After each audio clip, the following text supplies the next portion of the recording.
Hello, my name is Jessica Stencliffe, and I'm the Director of Marketing at Accudata Systems. Thank you for joining us today, and welcome to our webinar on Risk Adaptive Protection. Before we get started this morning, just a couple of housekeeping items.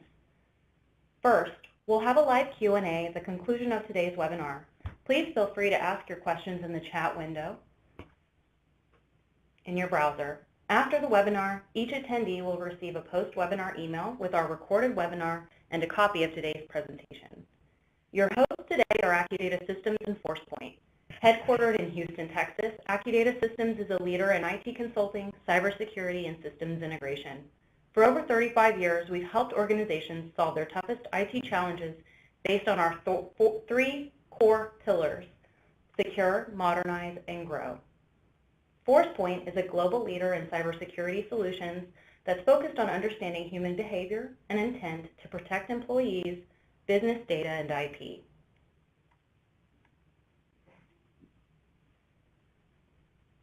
So at this time, I'd like to introduce our speaker, Bharath Vasudevan. Bharath is a Senior Director of Product Marketing at Forcepoint. His organization covers Forcepoint's user and data security portfolios of solutions, including data loss prevention, user and entity behavioral analytics, insider threats, and orchestration products.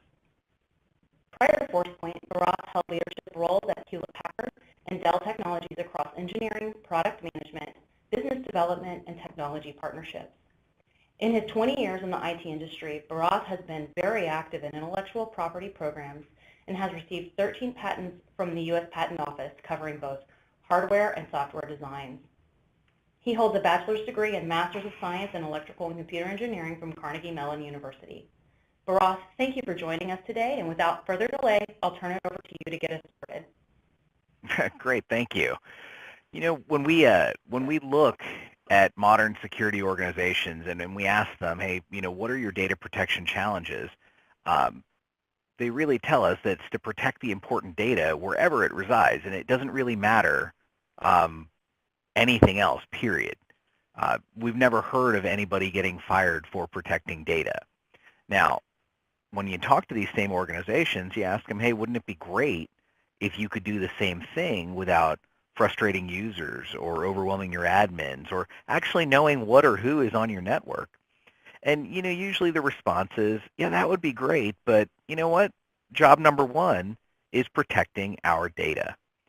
So if you can't help me do that, if you're changing how I do that, I don't really want to hear it.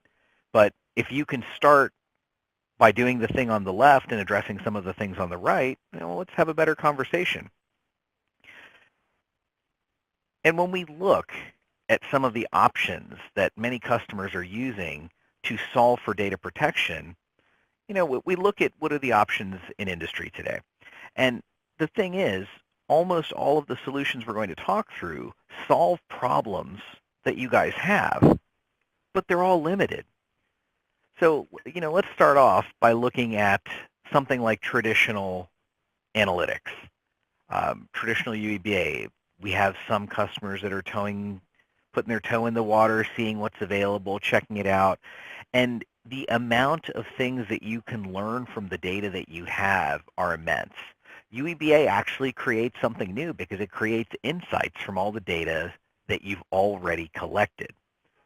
One of the challenges, though, with traditional UEBA is that it'll tell you why something happened. It'll tell you how data was exfilled, and knowing how data was exfilled allows you to go plug those holes. Challenge is it didn't actually stop the data from getting exfilled in the first place. And I look at another tool that many organizations implement, traditional DLP. I encounter a situation and I choose to either block it or allow it or take a very binary action on it. What we found is with most organizations, the policies that they're implementing are really designed to solve the left side of that previous diagram. It's really designed for data protection. So often policies are way too rigid to actually be effective. There is a large technology company, several 100,000 employees, that recently just came out and said they're going to be blocking USB access for all of their employees worldwide. That's pretty drastic a measure for the sake of data protection. And think about how much you guys use USB on your machines. All of that access will be removed from a corporate perspective because for the sake of data protection. Now, from a Forcepoint perspective, we believe that an effective solution really should cut through this noise of alerts, but not only just do that, highlight the early warning signals to actually prevent the loss of important data. Now, that's a pretty easy thing to say we want to go do, but this is what we've actually gone to build. So we believe we're going to deliver that through risk adaptive protection. Now, we can go create, a 40-page white paper to talk through risk adaptive protection, but what I challenged my team with is to come up with a 50-word description, something pretty easy.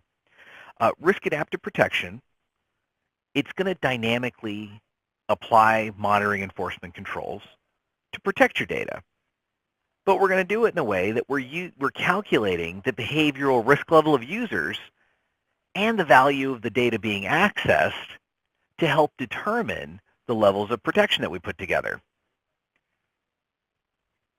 Now, why we're doing this is that we are going to allow security organizations to better understand that behavior and then to automate some of these policies so you're not going to have to involve admins for everything.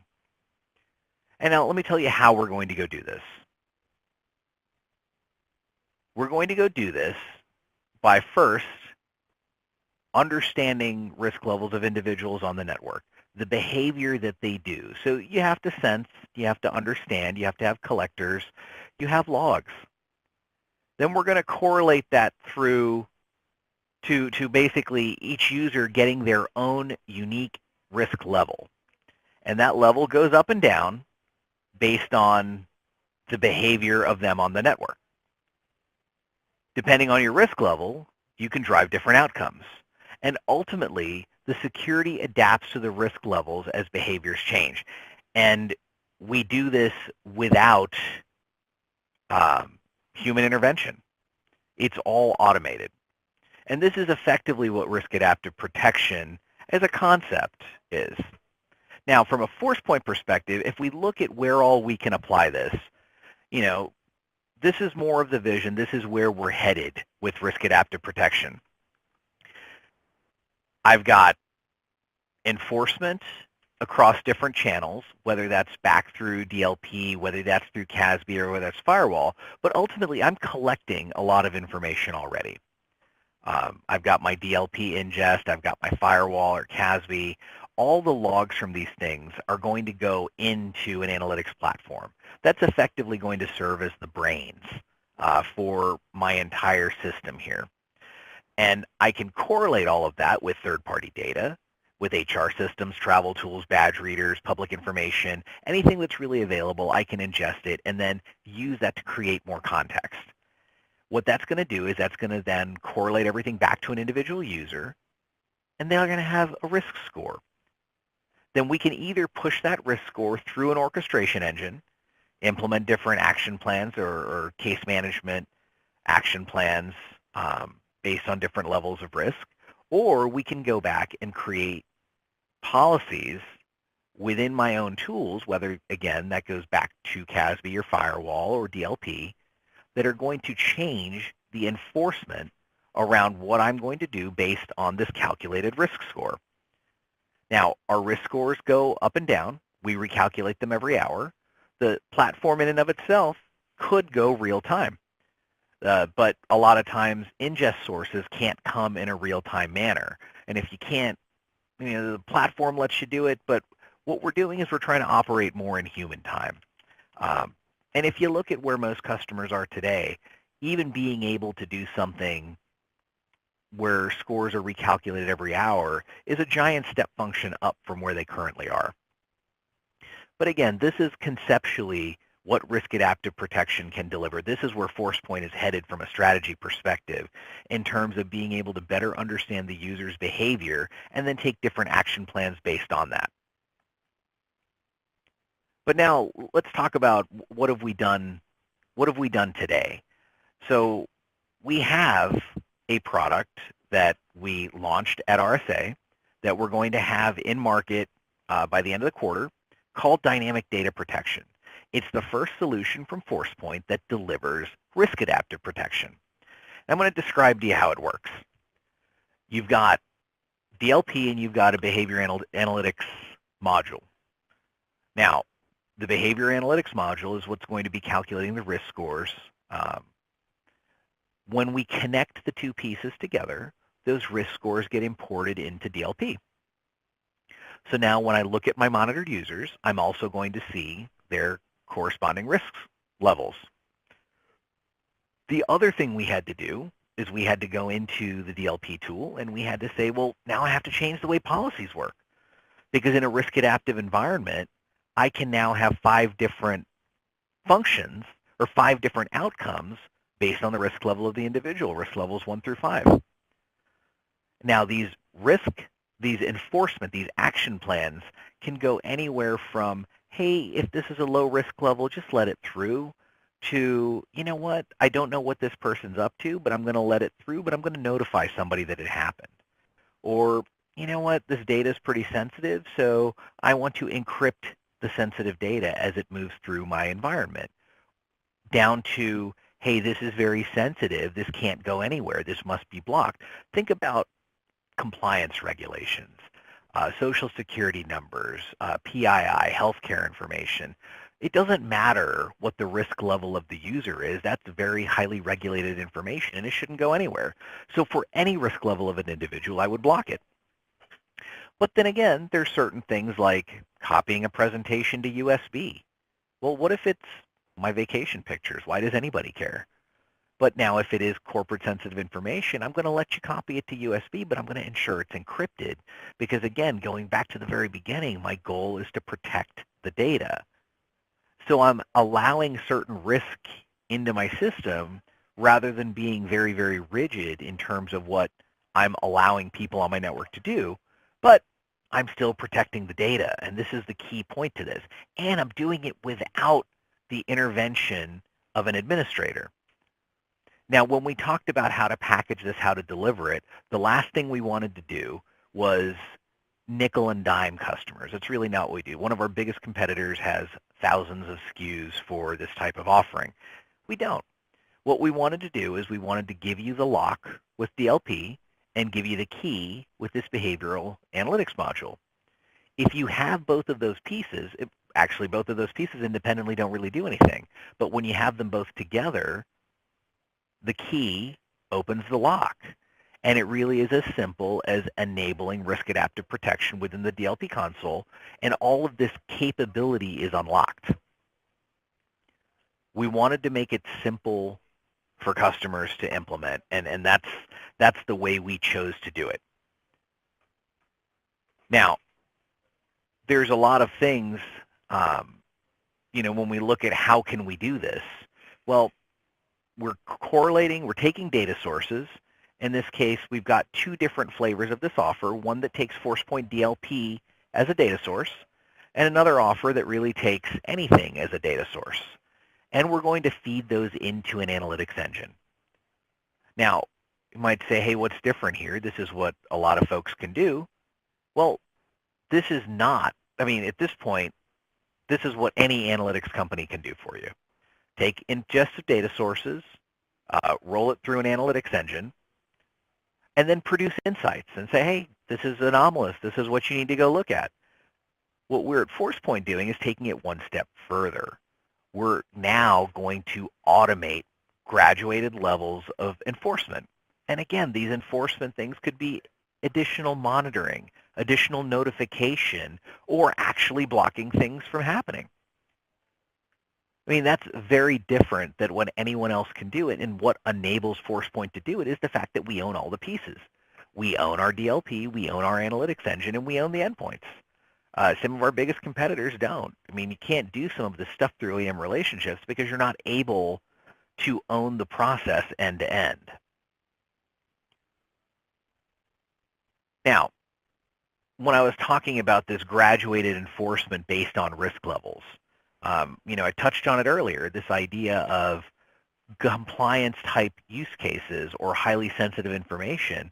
I'm blocking it all. It doesn't matter the risk level of the individual.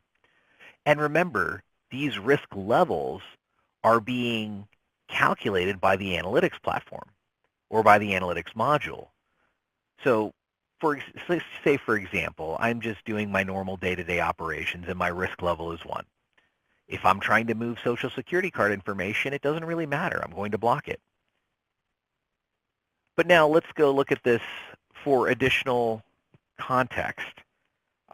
I've tried to upload sensitive information to my personal Google Drive at least 10 times. The DLP policy up above blocked it. And it said, no, you really shouldn't be doing that because this is highly regulated information.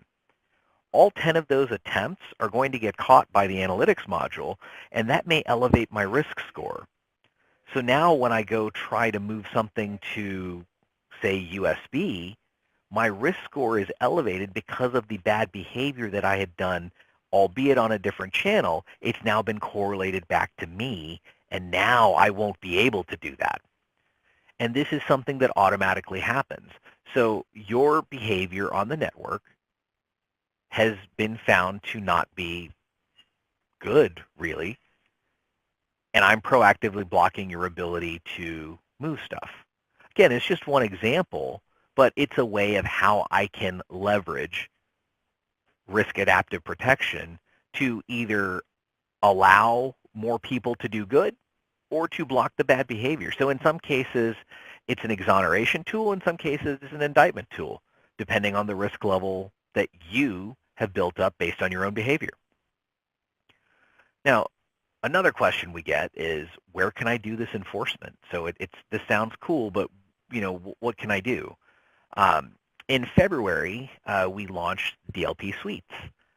This is the combination of DLP Network, Endpoint, and Discover into one suite. Now, depending on what you have from a DLP perspective, if you just have the endpoint, we're going to give you enforcement on the endpoint. But if you also have DLP Network, we're going to give you the ability to block things or take action across email, mobile email, HTTP, HTTPS, chat, any of those enforcement channels. And actually in November of last year, we launched DLP Cloud Applications, which now gives you the ability to extend your same DLP policies out to sanctioned SaaS applications like Office 365, Salesforce.com, Dropbox or G Suite. Sorry, not Dropbox, Box, or G Suite. But again, depending on what I've got deployed, I now have the ability to enforce across the network, endpoint, or even the cloud channels. So that's where you can actually take those policy actions. So this gives you the protection for data at rest, data in motion, or even data in use. I'm able to block things as they go to the printer. There was a huge data breach in Florida in the last month that it was through the printer. Well, we've got policies that allow you to protect against that. In fact, there's a capability that Forcepoint has had that we call drip DLP. And it's this idea that if something happens 1 or 2 times, that's okay. That's normal behavior. But if that same thing happens 200 times, that really looks like a compromised account or malicious activity that shouldn't be happening on the network. And I give you the ability to detect that and also do some of the same blocking. And that's part of the same action plans that you're able to implement with DLP today, but we're giving you the way to do that across multiple enforcement channels and across multiple levels of risk. If I go back to the same policy, right? Just one example, I have a research chemist. She wants to go give a presentation to senior leadership via USB. And, this big tech company that we talked about, they're doing this right now. They're going to block files from being copied to USB. Well, what does that do to a user? User becomes remarkably frustrated because things that should be pretty simple aren't working. It's like Jurassic Park, nature finds a way. She's going to find a way to solve this problem. And really, all the best laid data protection plans become ineffective. Flip the coin. Same thing we talked about at the very beginning. Protection of the data is key. Now look what happens from an admin perspective. Admin has to track down this alert. These thousands of alerts come in. No security organization has the ability to scale scale linearly with the number of alerts that are coming in. So the security team either ignores it, turns it off, or gets around to it when they get around to it. Again, the policy is rendered ineffective. Let's look at that same environment through a risk adaptive lens. She wants to copy something to USB stick. Well, you know what? We're going to see that she's a low risk group. We're going to encrypt files that are fingerprinted. Then we're going to allow everything else to get copied. Like I said, who cares about her vacation pictures? But now she's going to start copying files to her local machine off hours. This could be viewed as anomalous activity. But you know what? Maybe she's going on an international trip. I mean, how many of us, before we go on an international trip, download a bunch of stuff off the network? But you know what? We don't have this context. We really don't know. So what we're going to do is we're going to bump her up to a medium risk group. We're going to notify the admins for external data transfers, but continue to allow internal data transfers. Again, it's a little bit more granularity that we can put in terms of what we're doing. And keep in mind here, we're not blocking anything yet. Now, how many of us have gotten this email from a supplier? I get it from iTunes. Apparently I watch Wonder Woman every week and I get a receipt for it, but I don't. But I get this query. It looks like an iTunes email. It looks everything's legit, and there's something wrong with my credit card. So I click it and I go put in my credentials, and all of a sudden I get phished.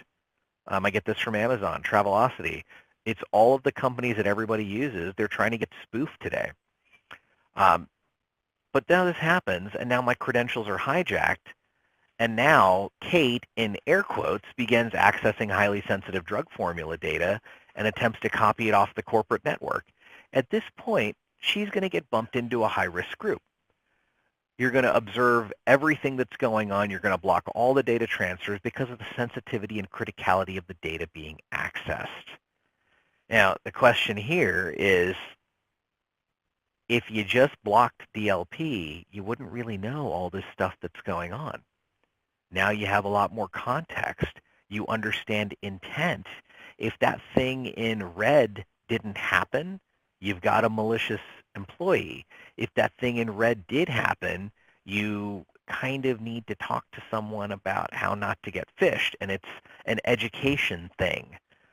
So what we're hoping to show here is that through the lens of risk adaptive protection, I'm going to give you a lot more granularity around actions based on the types of things that are happening on your network.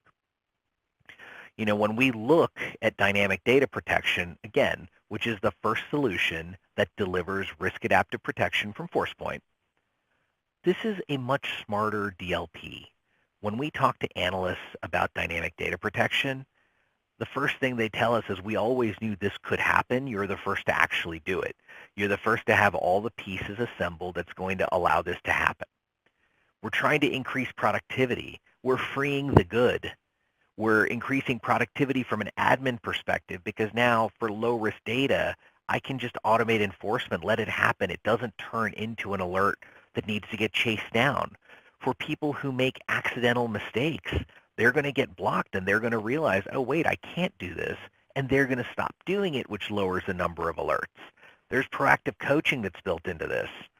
And again, the goal is, we want to get the analysts, we want to get the scant resources, the scarce resources we have, pointed in the right direction, protecting the right things. That's ultimately the benefit that dynamic data protection is going to give you. We're very, very excited that we now have this capability, again, launched at RSA, shipping later this quarter. We're going to have this ability in market. You know, we've got a lot of momentum built up. A lot of the times we have this conversation with customers, they're very interested in, you know, how they can do, what they can do, how they can learn more. I encourage you to reach out to Accudata, reach out to your Forcepoint channel account manager, reach out to your Forcepoint rep. Let's have a better conversation about this. and let's understand where you are on your journey and how we can move this thing forward. Fantastic. Thank you so much, Barath. Great content. So at this time, we're going to start our Q&A session. We've had a few come in during the webinar. So we've got about 5 minutes left. We'll try to cover as many as we're able to. So I think the first question that we'll go ahead and take is, what do I need in order to get this functionality in my own environment? So there are two pieces here. If you're an existing DLP customer, Forcepoint DLP customer, you just have to get this behavioral analytics module, and you need to be on the current version of DLP, which will be DLP version 8.5.2, which will be coming out in June. So there's that. I mean, those are the two pieces you need. If you were not a Forcepoint customer, we actually have simplified this. There is a SKU called Dynamic Data Protection, and once you transact that SKU, you're going to get everything you need underneath there. Perfect. Thank you. And it looks like we've had a couple of questions coming in with GDPR being so timely and on a lot of people's minds. Are there any pointers that you would give on how this solution particularly can help with clients who are looking to maintain GDPR compliance? Yeah, when we look at GDPR, there's a few things, right? It's understanding where your data is, and that's where things like DLP Discover helps you do that. Understanding its data flows, and that's kind of what most of the rest of the DLP portfolio does. The last piece, though, is there's this idea of, hey, once you realize there's a breach or there's a data loss event, there's this self-reporting time from the moment you understand what happened. What we're doing, though, with the analytics platform, it's pointing out anomalies. It's pointing out things that are abnormal. It's giving the investigators a pointer on where to go look. And what we're trying to do is we're trying to reduce the time, basically move the bar left. You know, if you can't get it to prevention, how fast can I do detection and remediation? And that's really where analytics is going to really step up and help deliver that. Great answer. Thank you so much. So it looks like I think we have time for one more question. So the question is, for IT departments who are not yet having conversations on how to build strategies around behavioral analytics, AI, and machine learning, how do you recommend they start having those conversations and presenting these ideas to executive teams to get buy-in and budget? So we've found that the more you get into analytics, the more you get in about, you know, learning about your employees and your users. This is really a team thing within major corporations. It involves legal, it involves HR, it involves the security department. These are broader conversations, and frankly, you know, these are opportunities to, you know, really start impacting the strategy. But you know, as a customer listening to this, it's very difficult to do it on your own. So you go in with business partners, with legal and HR, and together you come up with this, you know, what are my privacy policies? What am I collecting? What am I planning on using for this? Get a governance model in place, and really that's going to set the tone for how technologies like dynamic data protection can help you. What's also very interesting is you could start this process with just DLP, get that implemented, so you're halfway there as you start formulating some of these broader policies on how I'm going to roll this out within your organization. Perfect. Thank you. So at this time, we're going to go ahead and wrap it up. Thank you, Barath. We really appreciate your time. Everyone that's on the webinar right now should be receiving an email immediately following today's webinar with both the recording and a copy of today's presentation. We hope you enjoyed the webinar content, and as you continue to adopt security solutions as part of your business and IT strategies, please keep Accudata and Forcepoint in mind. If you have additional questions or would like to start with a complimentary consultation, feel free to email our Security Practice Manager, Alex Vasquez, whose email you see in the bottom of this slide. Again, we appreciate your time. Hope you all have a great day.